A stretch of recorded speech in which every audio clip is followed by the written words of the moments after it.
A puppy licked the woman Dan's bell, and memories of the puppy actually appeared in her mind. It was a stray dog, until its owner took it home and played with it every day. But this day, it saw someone pushing its owner down the stairs. It barked desperately, but unfortunately, it was too weak to save its owner, so it could only rush forward and bite hard at the woman. This is the memory Dan read. She rushed to explain the situation to her companions, but they didn't believe her. In order to investigate the truth, they came to the funeral of the deceased. Dan thought the murderer was probably the wife of the deceased, because they were 20 years apart in age and had no children. If her husband died, she would inherit the estate. But Ji-Hwan said that as a cop, you can't be emotional, you have to use evidence. But when he saw the wife of the deceased, he was dumbfounded and said that such a beautiful woman couldn't be the murderer. Suddenly, a woman rushed forward and slapped Hwa hard. The woman is the sister of the deceased, and she is sure that Hwa is the one who killed her brother. She dragged the woman to her brother's right and told her to kneel down to atone for her sins. Ji-Hwan couldn't stand it anymore and rushed to stop her, but she was dragged along with her.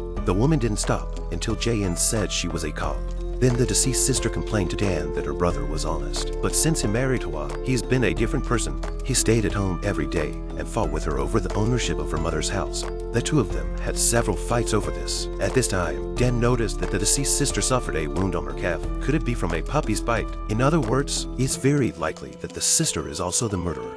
With doubts, Dan went to his house to inquire about the dispute between the two siblings, but she didn't know her coffee had been drugged. Hwa watched her drink the coffee and then went out to answer a phone call. The person she spoke to told her to kill Dan.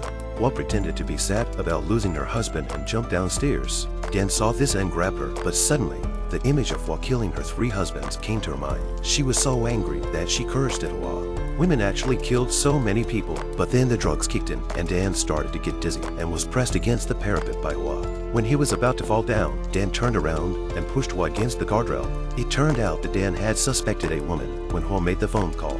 She stuck a pin into her hand to stay awake, then called the police to come and arrest her. They handcuffed her. When they got to the police station, the captain blamed Dan for arresting her without evidence. Then Dan came up with a good idea. Since the puppy has bitten Hwa, we can compare the genes in the puppy's mouth with Hwa's genes. If the genes are the same, then Hwa must be the murderer. Dan went into the interrogation room with the evidence and lifted Hwa's skirt. There are teeth marks on her legs. Now the evidence is conclusive. Hwa could only confess that she killed her husband to get the big insurance money, but she gave it to the church. It seems that the pastor of the church is the mastermind behind this.